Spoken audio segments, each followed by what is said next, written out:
Amados hermanos de la familia de la Alianza Cristiana y Misionera, que nuestro buen Dios les bendiga en esta mañana. Un enorme placer volver a estar con ustedes participando de estos tiempos de clamor y por supuesto agradecido con el Señor por toda su bondad, por su paciencia, su misericordia.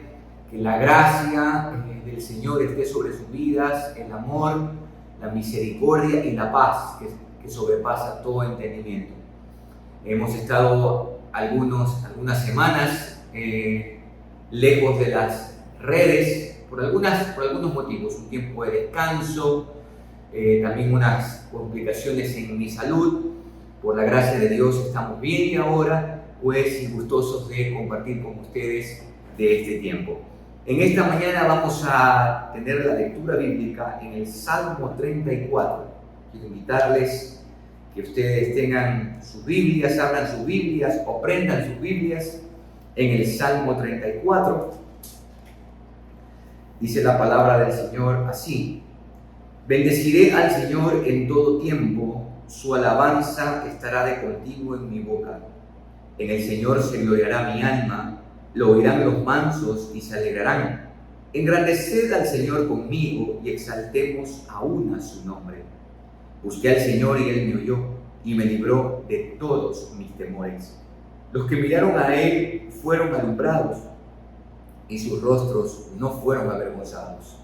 Este pobre clamó y le oyó el Señor y lo libró de todas sus angustias. El ángel del Señor acampa alrededor de los que le temen y los defiende. Gustad y ved que es bueno el Señor, dichoso el hombre que confía en Él. Temed al Señor vosotros sus santos, pues nada falta a los que le temen. Los leoncillos necesitan y tienen hambre, pero los que buscan al Señor no tendrán falta de ningún bien.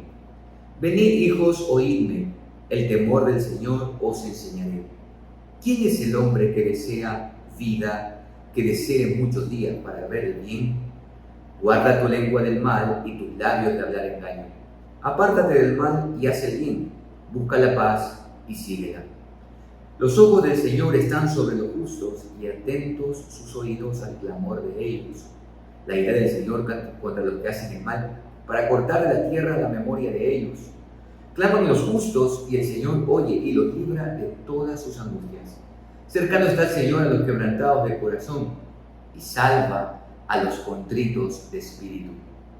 Muchas son las aflicciones del justo, pero de todas ellas le librará el Señor. Él guarda todos sus huesos, ni uno de ellos será quebrantado. Matará al malo la maldad, y a los que aborrecen al justo serán condenados. El Señor redime el alma de sus siervos, y no serán condenados cuantos en Él confían. Este salmo, seguramente usted sabe, porque cada salmo nos da un contexto más o menos. En la parte de arriba dice Salmo de David, cuando mudó su semblante delante de Abimelech y él lo echó y se fue. David estaba huyendo de Saúl. Muchos de los salmos que compuso David están en ese contexto de la persecución que Saúl comenzó contra él. Y por supuesto otros salmos como el Salmo 32, Salmo 51 están enfocados en ese pecado, en esa decisión que él tomó de pecar contra Dios, adulterando con Betsabé y matando a Urías. De allí, vuelvo y repito esto, muchos de los salmos están en ese contexto de la persecución que hizo Saúl. ¿Y por qué causa Saúl perseguía a David? Bueno, realmente por ninguna causa que llamaríamos legítima. Lo siguió por ser leal, lo persiguió por defender al pueblo en el nombre del Señor. En pocas palabras, David estaba padeciendo la persecución no por haber pecado, sino más bien por haber sido íntegro delante de Dios y por supuesto también delante de los hombres. Y en el Salmo, David constantemente está repitiendo esta palabra angustia. Cuando sufrimos, amados, cuando sufrimos a causa de nuestra integridad, nosotros podemos estar confiados, absolutamente confiados de que Dios actuará a nuestro favor. Y eso es lo que expresa David en el Salmo. Mire por favor el verso 4, dice: busqué al Señor y Él me oyó y me libró de todos mis temores. El verso 6, David dice: este pobre clamó y le oyó el Señor y lo libró de todas sus angustias. Verso 17, claman los justos y el Señor oye. Verso 18, cercano está el Señor a los quebrantados de corazón y salva a los contritos de espíritu. Y el verso 19, muchas son las aflicciones del justo, pero de todas ellas le librará el Señor. Como usted puede darse cuenta, David repite el asunto de la angustia, pero también de la liberación. Esto nos evoca un poquito a lo que David mismo expresaba en el Salmo 23. Aun cuando ande en valle de sombra de muerte, aún allí me guiará tu mano y me asirá tu diestra. Es decir, que podemos estar confiados en los momentos difíciles de la vida, en las vicisitudes, por supuesto también en el padecimiento. Tenemos que tener en cuenta que la palabra dice que muchas son las aflicciones del justo, y esto lo dice también la Escritura.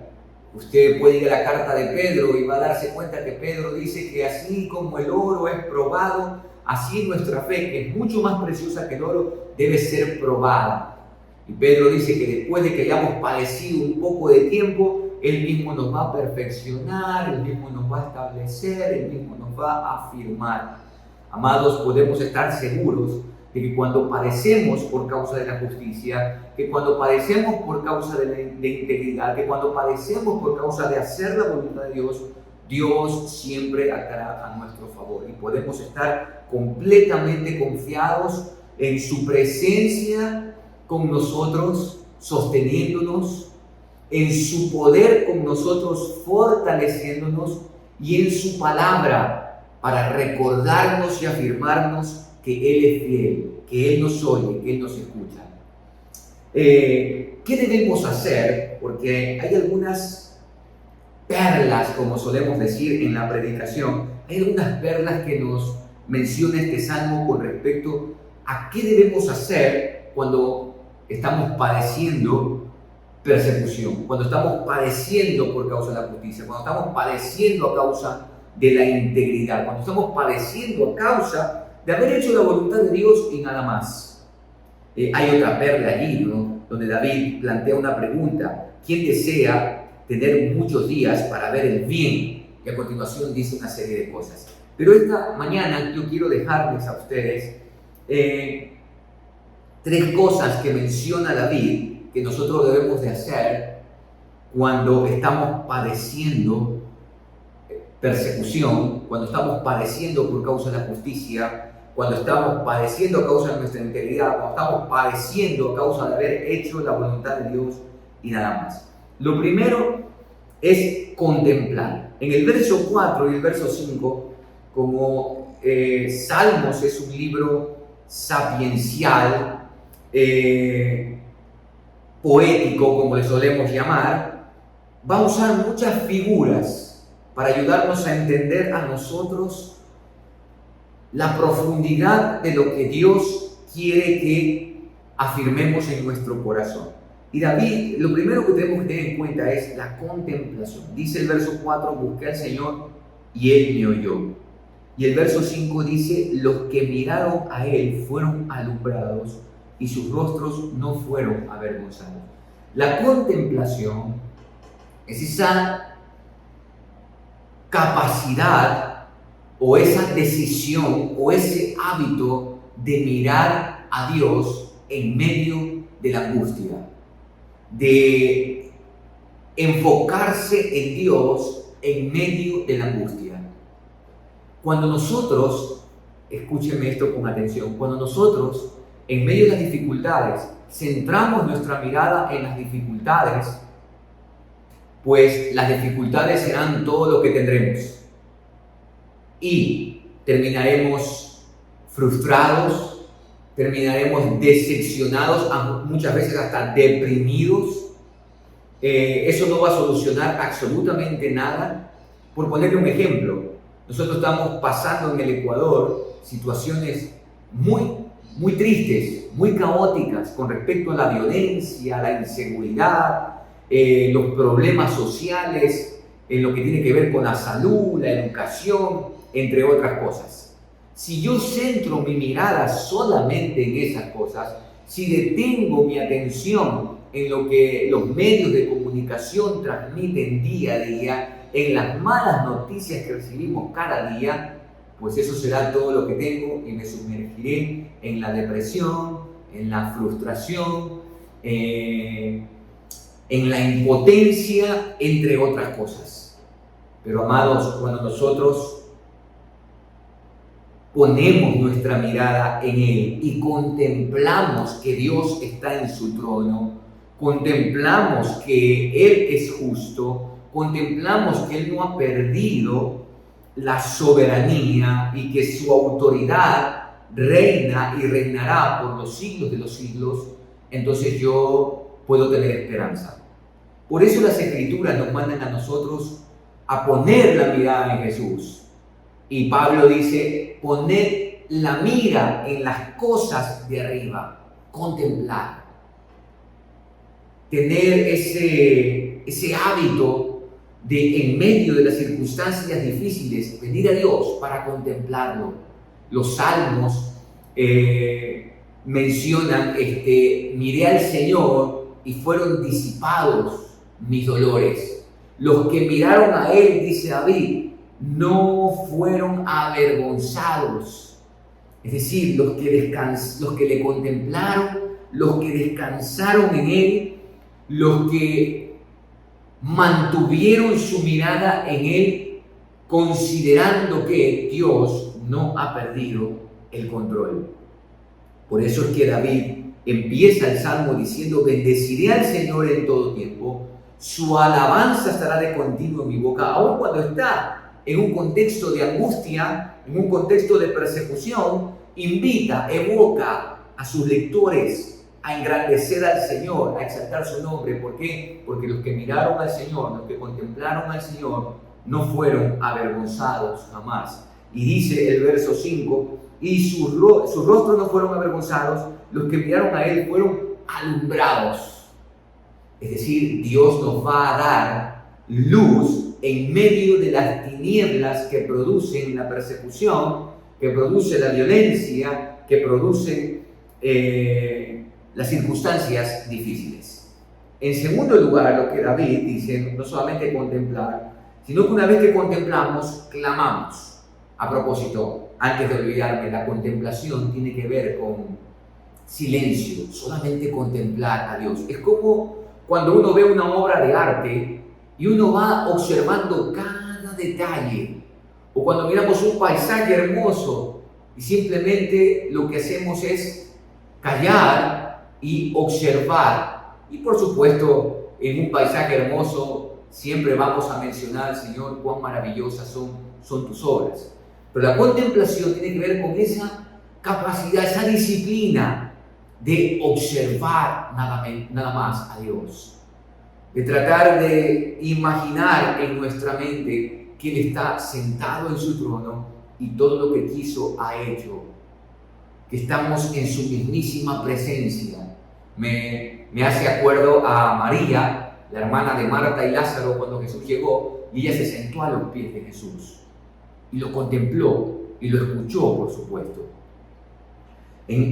Habiendo tenido eso en cuenta, en segundo lugar, en medio de la angustia, lo que debemos hacer es clamar. El verso 6 dice, este pobre clamó.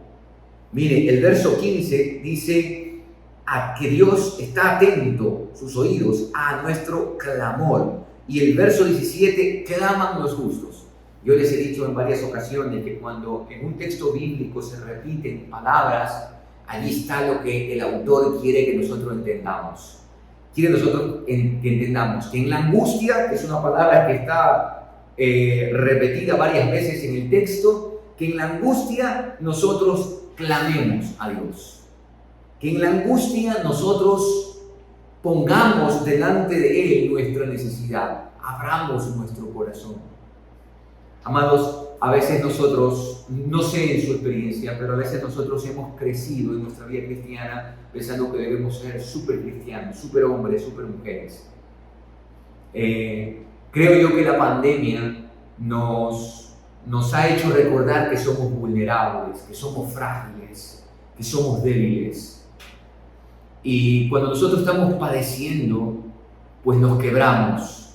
Por eso es que podemos estar seguros de que, como dice la palabra en el verso 18, el Señor está cercano a los quebrantados y a los contritos de espíritu. No hay supercristianos, no hay superhombres. Somos hombres comunes en los que Dios ha puesto su tesoro más preciado, su Santo Espíritu, y es en ese Espíritu que tenemos poder. Así dice la palabra. Nuestras fuerzas son limitadas, nos quebrantamos, nos deprimimos, nos contristamos, pero Dios está con aquellos que son débiles, que son vulnerables, que claman a Él. Y dice el Señor Jesús, dijo el Señor Jesús en Lucas 18, ¿acaso no hará justicia a aquellos que claman a Él día y noche? 430 años Israel en Egipto como esclavo, clamando. Y dice la Escritura que Dios oyó, que Dios escuchó el clamor de ellos.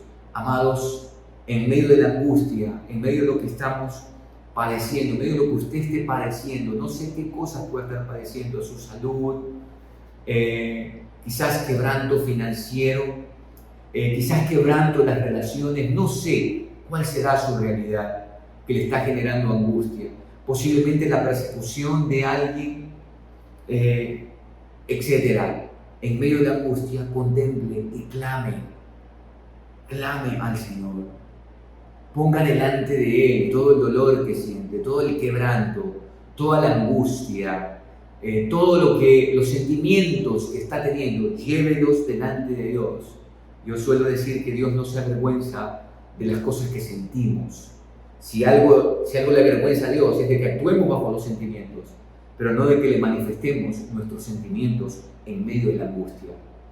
Yo personalmente en este tiempo que estamos viviendo he tenido que clamar mucho a Dios, sobre todo cuando me toca pedir por los gobernantes, porque ciertamente, amados, produce decepción todo, a mi parecer, ¿no? En mi opinión, lo que uno puede ver que el gobierno está haciendo en lo que respecta a las necesidades más importantes, prioritarias del país, como son la educación, la salud y la seguridad. Amados, si no hay eso, no se puede vivir tranquilo. Y nuestros legisladores lo único que hacen es buscar cómo sacar la famosa viveza criolla. Dios tenga misericordia de nosotros. Entonces, en medio de esas circunstancias, uno tiene que clamar a Dios. Uno tiene que enfocarse en Él, contemplarlo, porque si no, lo otro es todo lo que tenemos. Saber que Él es soberano, y eso es lo que nos mueve a clamar. Y en tercer lugar, contemplamos, confiamos, clamamos. En tercer lugar, tenemos que confiar. Confiar no es una quietud pasiva. Confiar es una quietud con esperanza. Creer que Dios va a cumplir, que Dios va a hacer. El verso 8, me encanta lo que dice David. Dice, gustad y ved. Gustad y ved que es bueno el Señor. Dichoso el hombre que confía en Él. Y al igual que clamar se repite 3 veces, confiar se repite 3 veces. Mire el verso 19. Muchas son las aflicciones del justo, pero de todas ellas le librará el Señor. El verso 22, el Señor redime el alma de sus siervos y no serán condenados cuantos en Él confían. Confianza de que Dios va a obrar a nuestro favor. Confianza de que Dios escucha nuestro clamor. Confianza de que Dios es bueno. Y David nos invita. David no ha pasado de las circunstancias difíciles. Muchos años estuvo persiguiendo a Saúl, dedicó todo el resto de los años de vida que le quedaban a Saúl para perseguir a David. Y sin embargo David dice, gustad y ved que es bueno el Señor. ¿Por qué? Porque David no está centrado solamente en lo que está sufriendo. David tiene que recordar los hechos portentosos de Dios en la antigüedad. Los hechos portentosos de Dios en su pasado. Cuando Él le dijo a Saúl, cuando un león, una fiera venía a atacar a las ovejas, yo iba y la libraba de la mano. Y Dios siempre estuvo conmigo. Entonces, así como Dios estuvo conmigo en esa fiera, Dios va a estar conmigo en esta fiera que ha desafiado al ejército de Israel, y yo voy a ir. David es un hombre de confianza. David es un hombre que en medio de todas circunstancias ha aprendido, ha sido moldeado en confiar en Dios. Ahora, esto es importante que se lo sepa. La confianza en Dios no es algo que tenemos de la noche a la mañana. La confianza en Dios es algo que vamos desarrollando y que se va, como un músculo, se va desarrollando y fortaleciendo en la medida que nosotros estamos entrenándonos o disciplinándonos en la contemplación y en el clamor, en esperar de que Dios va a orar a nuestro favor. Amados, en medio de circunstancias difíciles, contemple, clame y confíe. Oremos un momento. Buen Dios y Padre, quiero darte gracias en esta mañana por darnos este día y por darnos este tiempo frente a tu palabra. Gracias por recordarnos que tú eres Dios y que todo aquel que descansa en ti, que todo aquel que clama a ti, que confía en ti, jamás será avergonzado. Tú lo librarás y no hay condenación para todos aquellos que confían en ti, tal como dice la palabra. Ninguna condenación hay para los que están en Cristo Jesús. Padre, oro por la vida de mis hermanos que día tras día perseveran en este tiempo de clamor a ti que venimos desarrollando ya por un poco más de 2 años. Y te damos gracias, Señor, porque tú has escuchado nuestro clamor. Oro por ellos, oro por sus necesidades, para que tú les fortalezcas, para que tú les guardes, para que tú les guíes, para que ellos gusten y vean que tú eres bueno. Oro por aquellos que están pasando por situaciones muy complicadas, para que, Señor, su fe no desmaye y a través de tu palabra se acerquen a ti confiadamente y puedan descargar en ti todas sus angustias, todos sus temores, todos sus miedos. Tú no te avergüenzas de que te manifestemos nuestros miedos, nuestros temores, nuestras frustraciones, nuestras angustias. Padre, que puedan tener esa confianza de acercarse a ti, de clamar a ti. Y clamar es un ruego incesante. Es como el llanto de un niño constante hasta que no se alivie su necesidad. Que podamos tener esa disciplina de clamar a ti día y noche, porque tú harás justicia, y confiar de que tú nos harás justicia. Los justos serán alumbrados, dice tu palabra. No seremos avergonzados y no seremos condenados. La gloria y la honra sean para ti, en el nombre de Cristo Jesús. Amén y amén. Bien, amados, como ya es nuestro hábito, nuestra costumbre, vamos a tener nuestro acostumbrado tiempo de oración. Estas 5 peticiones por las cuales vamos a estar clamando a nuestro Dios, poner todo esto en sus manos, reconociendo, como lo acabamos de decir, que debemos contemplarlo, clamar a Él en todo tiempo y confiar en que Él va a hacer mucho más allá de lo que nosotros pedimos, esperamos y anhelamos. En este primer tiempo de oración vamos a orar por todo esto que estamos viviendo en el país, este alto índice delincuencial, cómo la violencia se ha tomado las calles, los hogares, las familias. Estamos viviendo esta tragedia social como país muy fuerte, y bueno, la verdad es que también es a todo nivel, a nivel de Latinoamérica. Usted ha escuchado lo que ha tenido que vivir El Salvador allá, Colombia, Perú. No solamente es una realidad ecuatoriana, amados, esto es ya parte de nuestros pueblos, y con la pandemia, pues lógicamente esto ha cobrado mayor fuerza. Vamos a poner esto en las manos de nuestro Dios, y de la misma manera, porque son 2 peticiones iguales, vamos a orar para que la iglesia clame por toda esta ola de violencia que se está produciendo en nuestra nación. Vamos a orar. Bendito Dios y Padre, queremos en esta mañana expresar nuestra gratitud a ti, nuestra confianza absoluta en ti. Y por eso traemos nuestras peticiones delante de ti, nuestro clamor, Señor, nuestro dolor, nuestras angustias, debido a este alto índice de muertes violentas que se ha desencadenado en nuestro país. Señor, las cifras son sorprendentes, conforme nos dicen los medios de comunicación. Hay todos estos hechos producto de las vendetas entre bandas delictivas, el microtráfico, la disputa de territorios, y todo esto está causando una conmoción social.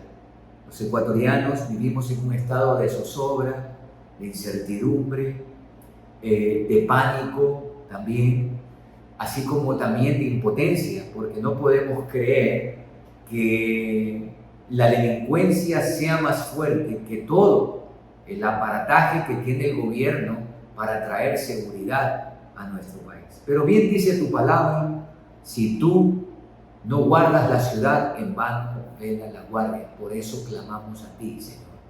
Y te pedimos en el nombre de Jesús que tú obres conforme tus propósitos en las vidas de las familias, mayormente en estos sectores suburbanos de la ciudad de Guayaquil, de Los Ríos, de Durán, en donde las mafias, aprovechándose de la pobreza extrema que hay en estos lugares, usan a los niños, a los adolescentes y a los jóvenes para el microtráfico.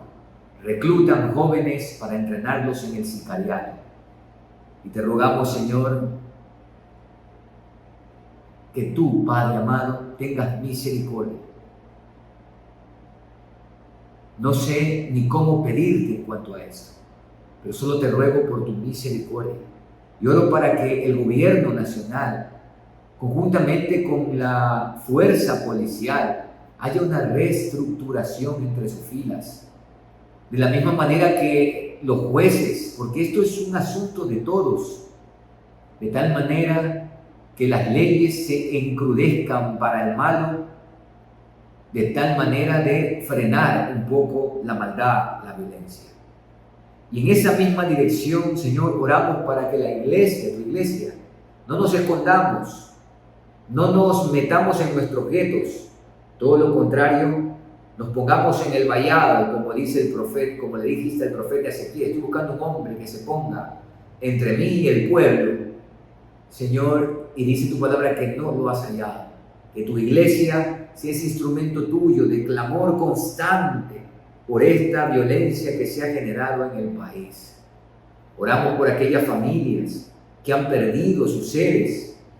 Si bien es cierto, según las noticias, son personas que tienen delitos cometidos, que tienen récord de delincuencia, pero Señor, nadie puede tomarse la vida en su propia mano, bajo su propia justicia. Y oramos, Padre, para que tú traigas consuelo a esas familias, de las personas que han sido víctimas de la delincuencia, de la violencia que se ha encadenado en el país. Y no solamente estamos hablando de los asesinatos al modo sicariato, sino la violencia en los hogares, Padre.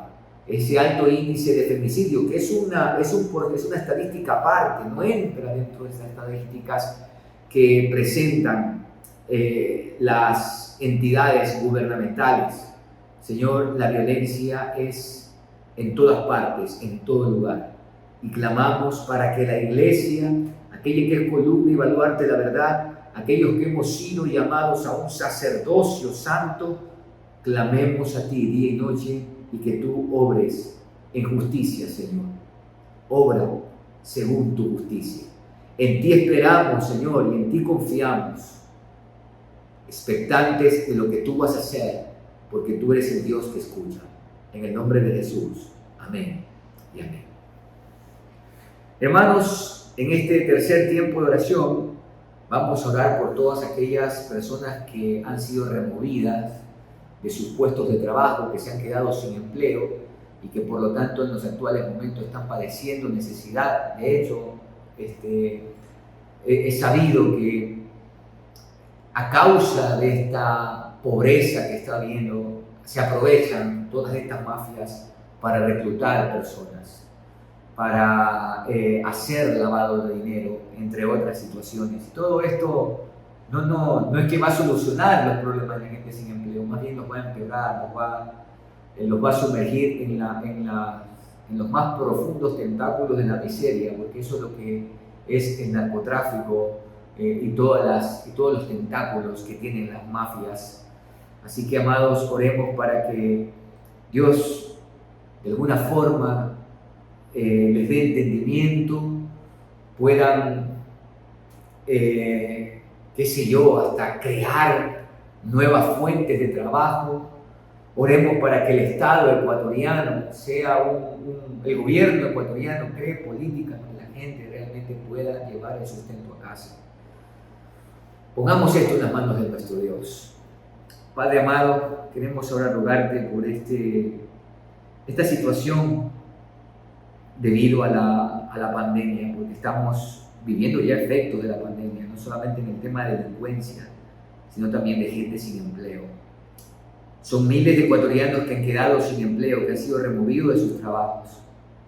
Y no solamente son una persona, son cientos de personas, pero detrás de ellos está cada familia a la que ellos sustentan. Y oramos, Señor, para que tú obres en el gobierno nacional, de tal manera que haya una buena política de empleo, que haya inversión en el país. Pero, Señor, con esta inseguridad, con este desgobierno que vemos, es imposible que los inversionistas quieran invertir en nuestra nación. Por eso te rogamos, Padre amado, lo uno tiene que ver con lo otro. Y te pedimos en el nombre de Jesús que tú proveas, Señor, a las familias, que tú fortalezcas el corazón de aquellos que se esfuerzan cada día por llevar el alimento a casa. Te pedimos, Padre, por esto.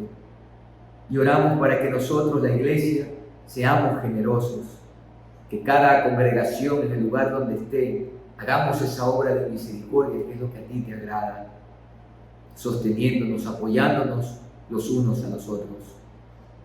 Padre, oro por los empresarios, para que ellos puedan tener unas buenas políticas y tú les permitas crecer, prosperar, porque de esa manera necesitarán mano de obra calificada y será una manera de solventar alto índice de desempleo que existe en el país y pueda menguar esa tasa. Oramos, Padre, por las empresas que quedan hasta allí, que el gobierno nacional ayude al empresario, no creándole más cargas como se ha hecho hasta ahora. Mira, Señor, ponen tantas trabas, les piden tantas responsabilidades que ellos ni con un dedo les llevan. Y oramos, Señor, para que se den cuenta que son los empresarios que hacen o son la máquina productiva del país, que es el agricultor, que cada día se levanta en la mañana y hace su labor. Padre, ponemos esto en tus manos y te rogamos en el nombre de Jesús que tú traigas al Ecuador tiempos de prosperidad, de esa prosperidad integral, oh Dios, en donde tu iglesia cumple con su labor, en donde cada ecuatoriano cumple también con esa labor. Señor, estas cosas son las importantes, no andar peleando sobre en cuántas semanas mato a un ser humano en el vientre de su madre. Nos han hecho creer que estos son los problemas de nuestra sociedad, pero bien sabemos todos, porque no somos ciegos a la realidad, que otros son los problemas, empezando por toda esta corrupción imperante en los sistemas de gobierno. Ten misericordia, oh Dios, de toda esta opresión que estamos recibiendo a causa del pecado de nuestros gobernantes, a causa de la insensatez, de la comodidad, del ego, la vanidad, el amor propio, el enriquecerse a costa de los pobres. Ponemos esto en tus manos, en el nombre de Cristo Jesús. Amén y amén. Hermanos, en este cuarto tiempo de oración vamos a pedir para que la iglesia y las familias que conformamos la iglesia seamos intencionales en la predicación del Evangelio. Vivimos días malos y hoy es más urgente, más importante que la iglesia cumpla con su rol profético en este mundo. Cuando hablo de rol profético, hablo de este rol de predicar, de proclamar la salvación, el juicio, la rendición de cuentas que cada ser humano hará delante de aquel que conoce nuestros corazones. Tenemos que predicar el Evangelio, hermanos, en todo tiempo, en todo lugar, a todas las personas, hasta que todos oigan. Vamos a orar por esto. Padre amado, queremos ahora pedirte por nosotros. Señor, quizás tengamos que arrepentirnos como la iglesia de Éfeso de que hemos abandonado nuestro primer amor. Hacer las obras que hacíamos desde el principio. Y desde el principio, Señor, comenzamos a entrenarnos en la oración, la lectura de la palabra y en la predicación. Salíamos desesperados a compartir con todos aquellos lo que tú habías hecho. Señor, no sé qué sucede, que en el transcurso del tiempo vamos perdiendo la importancia de lo que es fundamental. Y oramos para que la iglesia sea intencional en la predicación del Evangelio de salvación. En ese rol profético de anunciar que Jesucristo vino al mundo a morir por los pecadores y vendrá por segunda vez a juzgar a los vivos y a los muertos. Padre, derrama en nuestro corazón esa premura, esa visión que teníamos del principio cuando veíamos a una persona que no te conocía. La veíamos con compasión y con la imperiosa necesidad de hablarles del Evangelio para que sean salvos. Ayúdanos a ver, a contemplar la realidad del ser humano sin ti y que podamos ir y dar las buenas nuevas para que aquellos que estén muertos y delitos y pecados sean revividos, para aquellos que son enemigos sean reconciliados, para aquellos que están en condenación sean salvados, para aquellos que están enfermos porque el pecado los ha depravado sean sanados y vengan tiempos de refrigerio para sus vidas. Te lo rogamos, Padre amado, en el nombre de Jesús. Amén y amén. Y por último, amados hermanos, vamos a orar por los distintos y diversos proyectos de emprendimiento que los ecuatorianos han, valga la redundancia, emprendido durante todos estos años. Que Dios los siga bendiciendo, que Dios los siga fortaleciendo, que les dé perseverancia, porque las cosas de la noche a la mañana no es que ya van a dar los frutos, se requiere perseverancia. Yo suelo decir que siempre lo que realmente cuesta en la vida es lo que tiene valor. Así que si hay alguna persona en esta mañana que está emprendiendo y está escuchando, esfuércese, querido hermano, querida hermana, esfuércese.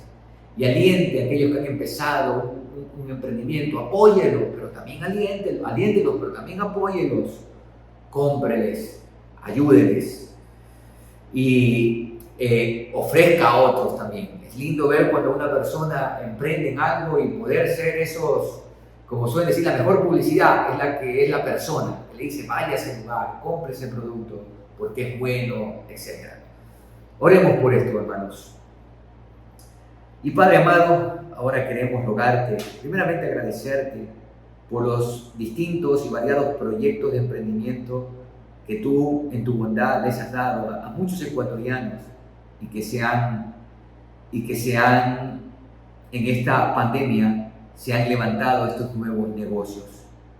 Oramos, Señor, primeramente siempre pidiéndote que tu gracia los cubra, que tú les des aliento, perseverancia, pero también, Señor, orando para que el gobierno apoye estos pequeños emprendimientos, que con tu gracia, que con una buena administración pueden convertirse en pequeñas y grandes empresas, quién sabe si hasta multinacionales. Te pedimos que tú les des perseverancia, que tú los guardes, que tú les des iniciativa, que les des pasión. Se necesita mucha pasión en el emprendimiento y esfuerzo, por supuesto, porque ellos son sus propios jefes y ser su propio jefe hay que tener más autodisciplina. Así que oramos por esto, Señor, agradecido contigo, que tú bendigas estos nuevos negocios, que los hagas crecer para que ellos contraten más mano de obra y aquellos que hemos pedido que están sin empleo puedan tener empleo, que es algo digno, y puedan llevar un salario digno a su casa, a su esposa, a sus hijos. Te damos gracias por todo esto, Señor. Todo te lo hemos dejado a ti, porque solo tú eres soberano. Y nosotros vamos a gustar y ver que tú eres bueno, Señor. Dichosos aquellos que hemos depositado nuestra confianza en ti. Bendito sea tu nombre en Cristo Jesús. Amén y amén. Querida familia, que nuestro buen Dios les bendiga. Les mando un abrazo virtual a cada uno de ustedes. Si el Señor así lo permite, nos veremos el próximo día martes. Bendiciones.